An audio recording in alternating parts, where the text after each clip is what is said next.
everyone, welcome to Microsoft Power Tools channel where you learn everything about analytics and automation. And in this video I'm going to show you the new Microsoft Forms features for January 2021. As a disclaimer, some of these features are still not available. They were available late January, maybe the 3rd week or the 4th week, because they are not publicly available yet. They are target release. But of course we're going to touch base with them and see what capability they have. Alright, let us move to the first new features now, which is the new form start page.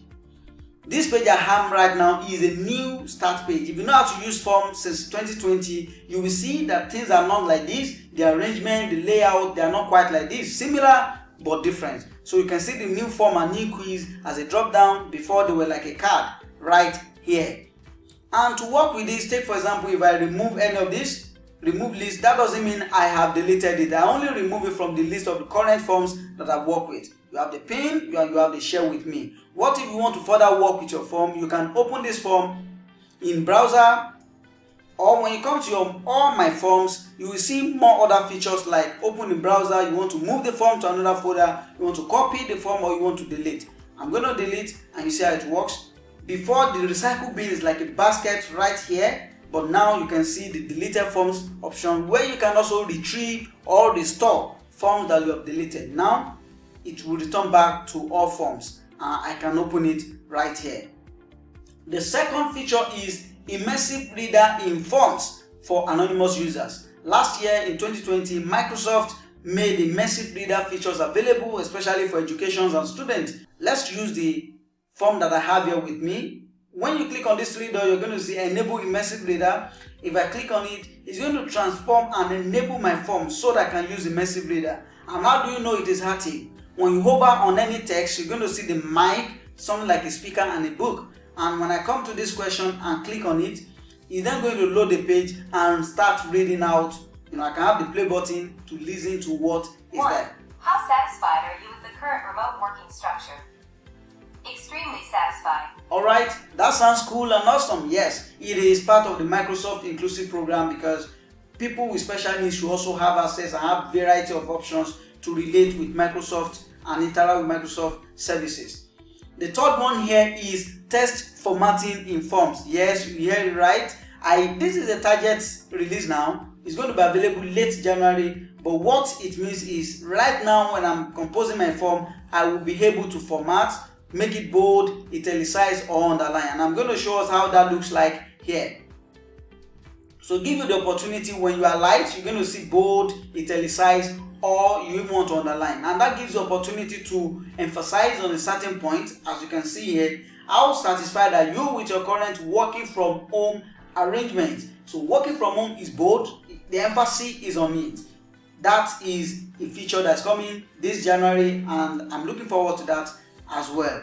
Let's move on to the fourth feature, which I enjoyed a lot this year. I've started using it and it makes a lot of sense, and that is the share option. Specific user can now attempt your forms. In the past, when you come to the send and collect responses option, you will see anyone can respond. This makes your form anonymous and people, external audience, people outside the organization can fill. But when it's on only people in your organization can respond, that is what you actually get. But this new feature is here where specific people in your organization can be selected to respond to your form. Take for example, I want to share this form with Adele. She's my retail manager at Advance. And right now, Advance alone can access this form. If I try to preview and fill, extremely likely, maybe nothing, and say submit. You see, it's telling me that I should contact the form owner to give me access or switch to account that has the permission. That way you can even restrict the form to a particular group of people. And I can also customize when I come here to click on settings.